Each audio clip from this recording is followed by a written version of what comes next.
Bonjour, vous allez visionner donc une vidéo qui appartient à un article et qui lui-même appartient à un ensemble, je dirais, d'articles qui ont été regroupés sous forme de cours dans le blog 345D, le rassemblement. Donc vous savez que la démarche sur la voie de l'éveil demande d'aller fouiner un tout petit peu partout et nous sommes souvent perdus par rapport à tout cela devant cette masse énorme d'informations. Donc à ce titre, sur ce blog, vous aurez la possibilité de pouvoir, je dirais, aller à votre rythme en regardant par exemple quels sont les préalables au cours, le cours lui-même divisé en 12 chapitres, ainsi qu'avec les suppléments. Donc pour les autres parties, vous aurez l'occasion de découvrir quand vous y viendrez. Donc n'hésitez pas, quand vous aurez visualisé cette vidéo, d'aller visiter le lien de l'article lui-même et ensuite, ce sera à vous de faire votre propre chemin selon votre cœur. Merci, au revoir.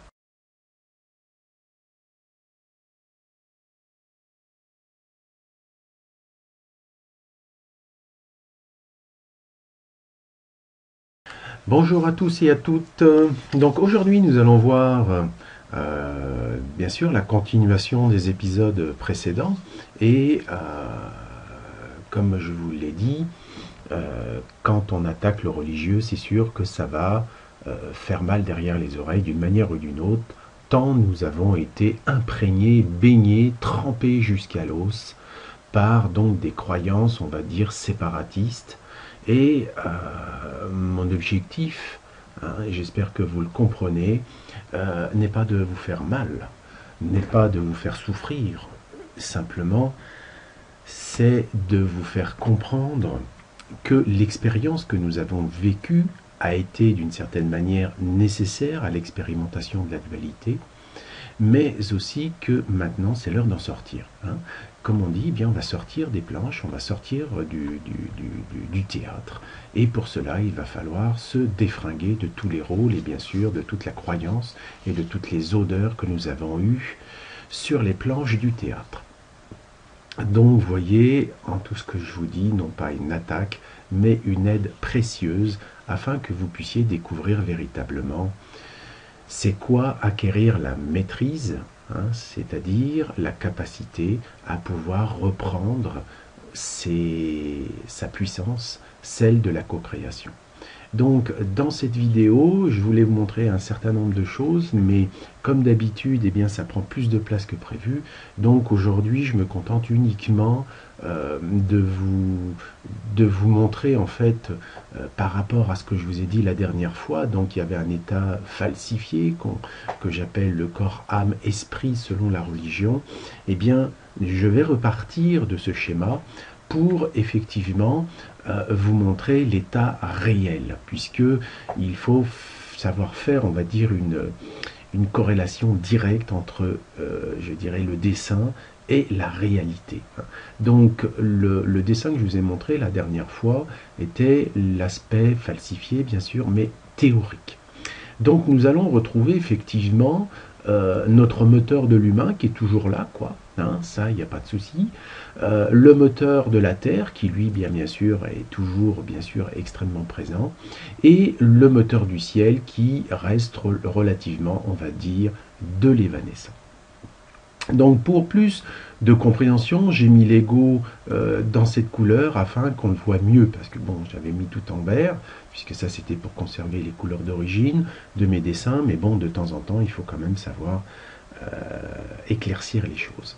Donc voilà, donc ici nous avions donc toujours notre premier voile de l'oubli à l'intérieur de l'ego qui sépare le cœur du mental, l'aspect masculin de l'aspect féminin, de l'aspect mécanique à l'aspect vibratoire, et nous voyons qu'ici il y avait donc une courroie, et la courroie qui joue sur les 3 premiers chakras. Donc déjà, on va compléter le dessin que j'avais donc fait en indiquant donc le divin qui était à l'extérieur de la zone, on va dire, de la co-création. Et ensuite, c'est pour ça que nous avons, en tant que je dirais, croyants répertoriés dans les bouquins, on va dire, de l'Église catholique ou autres, nous sommes un croyant. forcément pour eux, hein, donc on est enregistré, c'est à l'image d'un numéro de sécurité sociale, votre baptême, c'est ça, quoi, parce qu'il faut sauver votre âme, je vous rappelle. Donc, quelque part, il y a le divin qui est là, donc forcément à l'extérieur de vous, et c'est pour ça que nous voyons toujours Dieu à l'extérieur de nous, alors que nous savons maintenant, en tant qu'illuminés, qu'il n'est absolument pas à l'extérieur de nous. Mais cette croyance, bien sûr, a eu pour objectif de nous embarquer, je dirais, complètement à l'opposé de ce que l'on est véritablement. Donc, ici, eh bien, j'ai représenté donc le pécheur, et le pécheur, vous pouvez comprendre que c'est bien sûr cette courroie qui est transmise sur les 3 premiers chakras. Et donc maintenant, eh bien, si nous allons un tout petit peu plus loin, puisque ça c'était le cadre, je dirais, théorique, eh bien, nous allons passer, je dirais, au stade suivant. Alors, déjà, dans un premier temps, voyons ce que je vais pouvoir faire. Voilà. Bon, on va commencer par celui-ci déjà. Alors là, eh bien, je vous mets tout simplement, je dirais, la partie du moteur. Alors, concrètement, déjà, eh bien, ici, on voit que le moteur ici de l'humain a été relativement très ratatiné au niveau du féminin. C'est-à-dire que l'engrenage du cœur, des sentiments, est dans la réalité beaucoup plus faible que celle du mental. Donc je vous mets ça en évidence pour vous faire comprendre que la paroi de l'ego, qui est là, eh bien c'est pour ça que nous parlons énormément du mental égo. Parce que forcément, quand vous regardez comparativement, vous voyez que c'est le rouage principal, et c'est pour ça qu'il faut dissocier l'ego du mental. L'ego, c'est d'abord un ensemble entre votre côté masculin et votre côté féminin. Simplement, étant sous des énergies extrêmement masculines depuis plusieurs milliers d'années, eh bien, le féminin s'est atrophié considérablement. Donc nous savons que nous sommes dans un monde d'hommes et que la femme n'est que derrière. Elle est une servante, on va dire. Elle est une esclave. Je parle globalement de la femme et de comment l'homme considère la femme en règle générale. Et donc c'était le but de l'expérimentation. Donc aujourd'hui, il est évident que nous recevons énormément d'énergie féminine afin bien sûr de regonfler cet engrenage féminin ici et donc de dilater un petit peu mieux ce qu'on appelle cet ego afin qu'il reprenne, on va dire, au moins cette partie théorique. Alors je rappelle que si vous n'aviez pas d'ego, vous seriez dissous. C'est-à-dire que vous n'auriez pas conscience que vous êtes une entité séparée. Donc l'objectif de la dualité, c'est pour ça qu'ici nous avons un pignon noir et un pignon blanc, donc la vibration c'est la pureté, alors que le mental et tout ce qui va s'en suivre n'est qu'une dégradation de moindre lumière, donc c'est pour ça qu'elle est représentée en noir. Donc ici, eh bien, l'objectif c'est toujours bien sûr de conserver cet ego, mais qu'il n'ait plus entre guillemets, l'emprise sur le pignon du mental. C'est pour ça que nous n'avons pas à tuer notre ego, mais à diviser, excusez-moi, mais séparer notre ego du mental. Et ça, c'est, comme vous avez pu le voir, très difficile, puisque le pignon du mental ici, est comme vous le voyez, comme dirait l'autre, entraîne la courroie du pécheur, et on va voir pourquoi ce terme, avec l'ego qui est là. Donc on peut dire que vraiment il prend toute la place. Donc l'objectif aujourd'hui, dans notre démarche, est bien sûr de remettre d'abord à égalité le féminin avec le masculin, c'est la moindre des choses. J'espère que vous le comprenez, et tout cela en gardant notre ego. Donc vous pouvez voir qu'à partir de ce moment-là, notre ego n'aura plus, je dirais, la force première de dire, voilà, j'ai un mental ego, c'est-à-dire j'utilise le pignon de l'action, parce qu'on va voir que le pignon de l'action, c'est celui-ci, et que le pignon de l'attraction-répulsion est celui-là. Donc, mais ça, nous verrons ça dans un autre article pour que vous compreniez pourquoi cette mécanique est tout simplement parfaite. Donc, on n'a pas à tuer l'ego.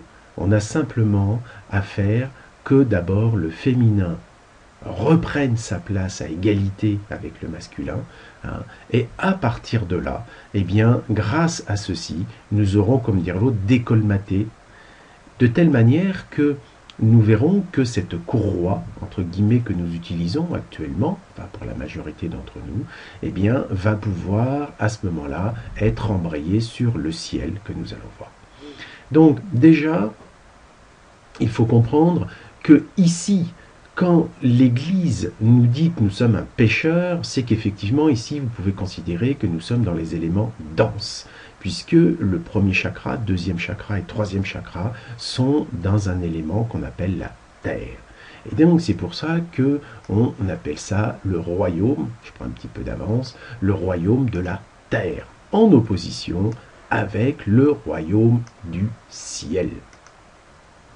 Vous savez que plus nous allons ici mettre notre féminin, je dirais, à niveau, et plus nous nous sentons légers, et pour cause. Parce que ici, c'est l'élément terre, alors que ici, au-dessus, c'est l'élément air. Et donc, forcément, quand on va dans l'air, eh bien, c'est toujours quand même plus facile et plus léger.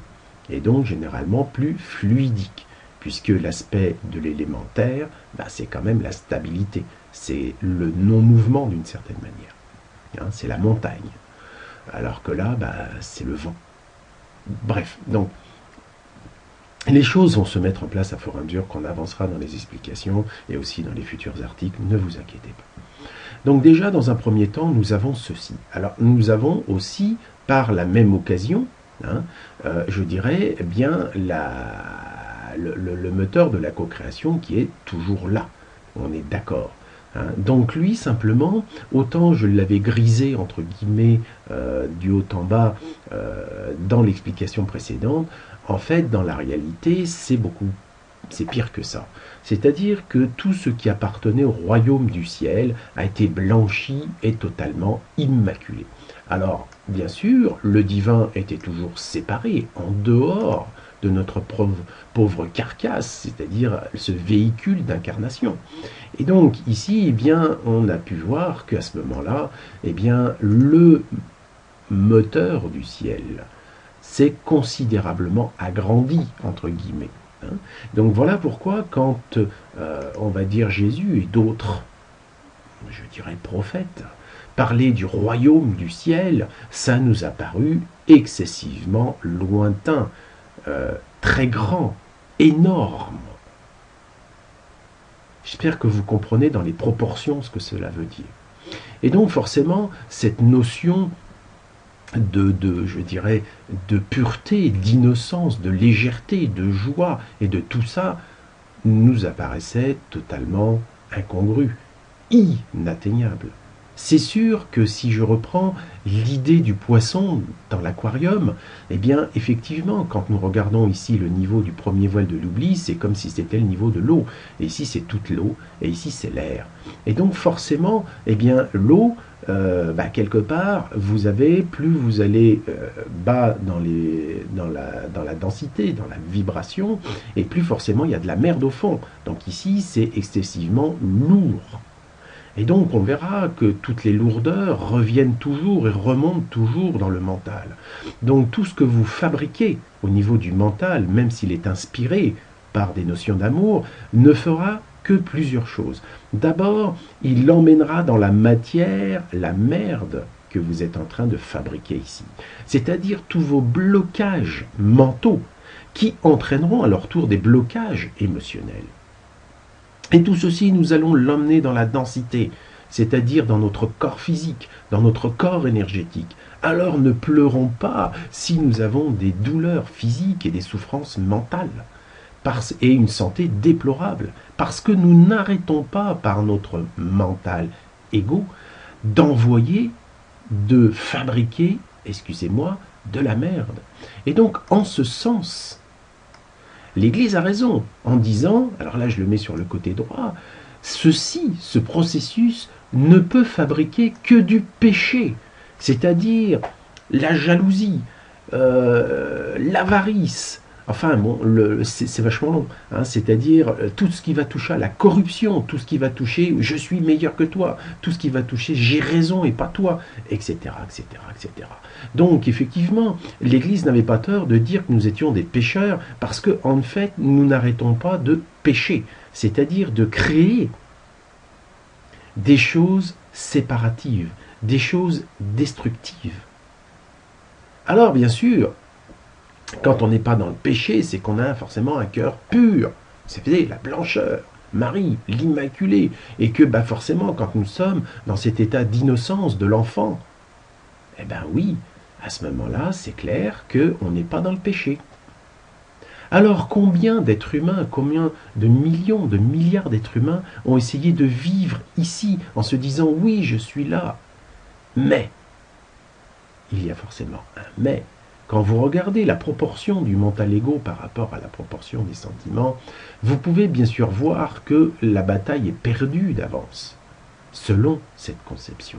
Alors bien sûr, le pignon, on va dire du cœur, eh bien lui, il touche un petit peu quand même la blancheur, l'immaculé. Lui, c'est le summum. Il dit, moi, grâce à la religion, je peux toucher le divin. Ah oui, certes, mais quel divin? Et c'est là la véritable question. Parce que ici, notre roue du mental, eh bien sûr, elle brasse la merde, mais comme dirait l'autre, elle fait de l'écume. Et cette écume, eh bien, elle est là, je l'ai représentée par ça, qui est juste au-dessus du niveau de l'eau. Donc, quelque part, nous n'avons pas tort, entre guillemets, de suivre nos sentiments. Nous n'avons pas tort d'être attirés vers le divin, vers ce qui nous pousse à être meilleurs. Nous ne pouvons pas nier cet état de fait. Et c'est pour ça que nous, on va dire les illuminés d'aujourd'hui, nous avons persévéré. Et parce que nous avons persévéré, eh bien, obligatoirement, eh bien, l'espace ici s'est agrandi. Ça ne veut pas dire que ça devenait de plus en plus pur. Non, c'est que nous avons mis en œuvre beaucoup plus facilement le moteur du ciel. Or, ce moteur du ciel, le premier qui touche ce pignon est le 5e chakra, c'est-à-dire la co-création, la capacité de rendre matériel ce que nous ressentons en notre cœur.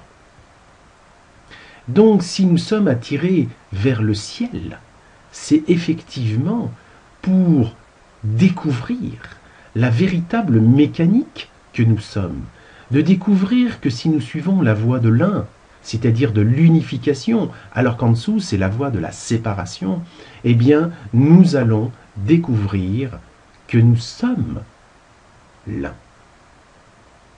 Partant de là, eh bien il y aura un changement fondamental dans notre attitude vis-à-vis du monde et de l'univers. Parce que ce côté aérien qui nous fait découvrir le divin, nous fait découvrir ce qu'on appelle le don inconditionnel, c'est-à-dire où il n'y a plus aucune mentalisation, plus aucun jugement, puisque nous sommes, comme dirait l'autre, dans l'être. Et nous allons découvrir, en découvrant le moteur du ciel, la source de l'être.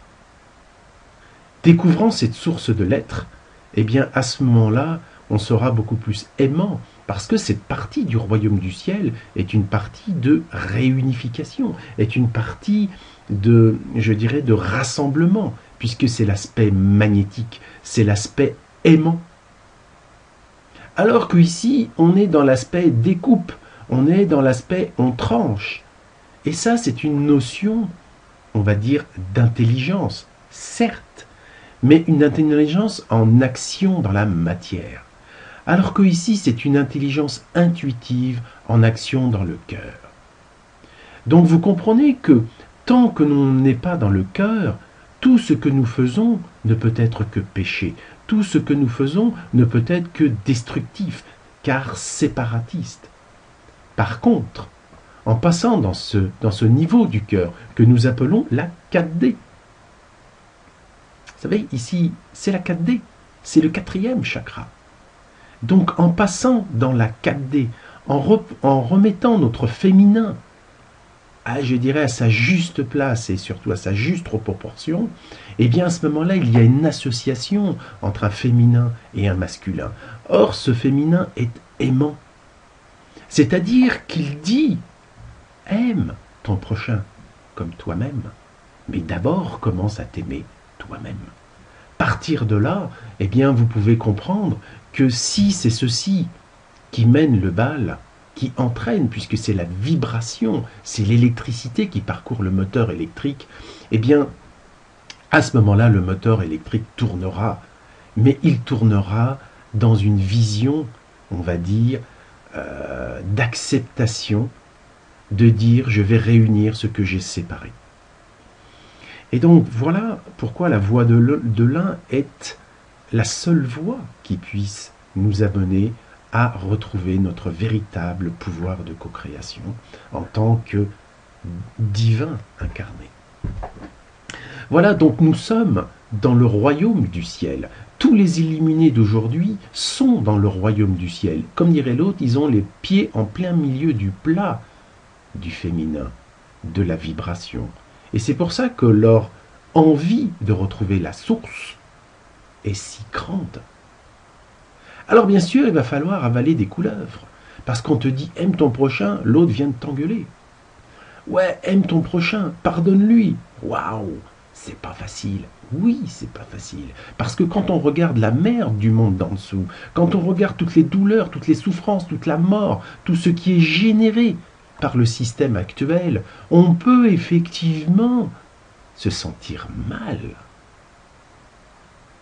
Mais cela fait partie du processus de prise de conscience que tout ce que nous avons construit depuis des milliers d'années n'a plus lieu d'être, car aujourd'hui, nous sommes dans la réunification. Alors, comme je l'ai dit dans l'article, ici, quand vous êtes en 4D, vous êtes un saint. Vous n'êtes plus le pêcheur qui pêche, qui fabrique du péché à n'en plus en finir et qui n'arrête pas de se plaindre. Non. Vous êtes le saint qui est là pour aider d'abord vous-même, mais aussi les autres. Donc en vous mettant au service d'autrui, en fait, vous commencez à vous mettre au service du moteur de la création. Et là, ça change tout. Donc plus aucun jugement, quel qu'il soit, sur toutes les merdes que vous pouvez voir.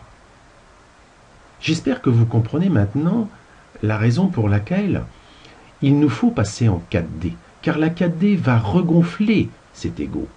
Il va, vous allez me dire, ouais, bah alors on fait tout pour le tuer. Non, on ne peut pas tuer l'ego. Alors ceux qui disent on va devenir évanescent, c'est comme si vous perciez cette poche et vous dites ça y est, je me dilue, je n'existe plus. Ce n'est pas ça le but du moteur de la dualité dans lequel nous sommes venus expérimenter. Le moteur de la dualité est toujours là. Simplement, aujourd'hui, il nous écrase parce que nous sommes dans cette configuration. En remettant notre féminin dans sa juste proportion, l'ego sera toujours là. C'est clair, car tant que vous aurez un corps physique, vous aurez un ego. Tuer l'ego et vouloir être dans un corps est impossible. De plus, en passant, personne n'emmènera son corps dans l'au-delà. Personne n'emmènera son corps dans, je dirais, dans les royaumes du ciel. On s'en fout.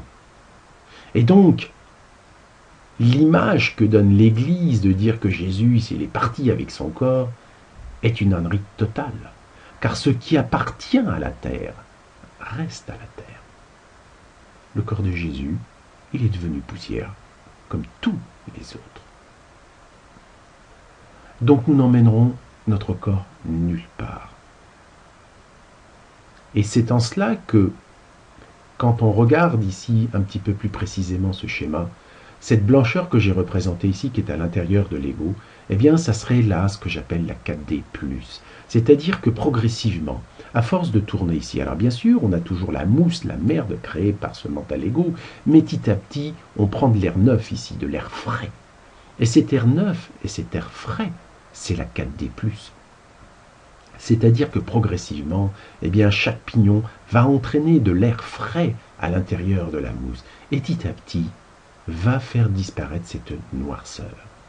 Alors il est évident que plus ça va battre à ce niveau-là, plus nous allons retrouver véritablement notre féminin primordial. Donc si nous retrouvons notre féminin primordial, alors à ce moment-là, notre ego reprendra sa véritable place. C'est-à-dire celle qui dit « je suis l'indivisé », l'individu qui est dans la dualité, mais qui a unifié la matière au ciel. Donc, tout illuminé aujourd'hui est un saint, S-A-I-N-T, parce qu'en fait, il s'assainit. Donc, on est bien dans le sanitaire. Quel sanitaire? Celui doté toutes les crasses, toutes les croyances, toutes les choses qui vous broient menu. Voilà pourquoi la paix intérieure est essentielle. La paix intérieure est d'abord une paix du mental. Et quand vous arrêterez de juger, cette paix mentale commencera à s'installer en ne faisant plus, on va dire, de morceaux de ferraille. Il n'y aura plus de déchets métalliques à l'intérieur ici. Et à ce moment-là, ça vous amènera la paix du cœur. Et en vous amenant la paix du cœur, ce pignon reprendra sa place, reprendra sa dimension, et forcément barbotera de plus en plus dans l'air frais de ce que l'on appelle la loi de l'un et de l'unité. Voilà, donc oxygénons le monde en étant en paix mentale, pour afin avoir la paix du cœur. Et c'est pour cela que nous sommes forcément, quand nous passons entre 4D, dans le don inconditionnel. On se fout de ce que l'autre pense, de ce qu'il fait. On donne. Parce qu'on ne peut pas faire autrement, puisque le moteur de la dualité et aussi le moteur de la co-création sont faits pour donner. Donc les royaumes du ciel et de l'abondance, nous les avons en nous. Alors, comme je le dis dans mon article, arrêtez de regarder en bas, c'est-à-dire les notions de pouvoir, les notions de sexe ou alimentaire, ou tout ce qui est l'argent. Regardez en haut et vous verrez que l'abondance sera à vous. C'est pas compliqué. Être dans le don inconditionnel, c'est simplement regarder ce qui est à l'intérieur de nous, d'accepter ce qui est et de regarder ce qui nous vient du divin, c'est-à-dire à travers notre petite voix. Partir de là, obligatoirement, ce rouage reprendra sa véritable dimension. Et automatiquement, le moteur du ciel vous délivrera de plus en plus la véritable puissance qui est, ce qu'on le verra là, l'amour. Et l'amour n'est que communication. Donc ici, plus votre engrenage, votre rouage va grandir, et moins il baignera dans la mousse. Donc ici, si je représentais cet engrenage juste ici, eh bien vous verrez qu'à ce moment-là, la 4D+, c'est vraiment ça. C'est-à-dire que vous serez effectivement en 4D, mais vous baignerez dans une félicité, dans une joie qui ne pourra plus vous quitter. À partir de là, ça sera une formalité de pouvoir co-créer, car maintenant vous prenez conscience que faire du miracle, eh bien, avant qu'il se fasse à l'extérieur, il faut qu'il commence à se faire à l'intérieur de vous. Alors, vous serez un maître. Et puis, quand on passera en 5D, on dira un maître ascensionné. Vous voyez que c'est pas compliqué. Alors, arrêtons de faire tout un plat, de dire que les choses sont impossibles, en arrêtant de dire qu'on n'est rien, qu'on est moins que rien, parce que chaque fois que notre mental ego se met en route, il ne fait que séparer, casser, afin que vous redeveniez poussière et dire « mais moi je ne suis rien ». Non, vous êtes le tout, individualisé. Donc vous êtes aussi important que n'importe qui et que n'importe quelle forme de vie dans cet univers.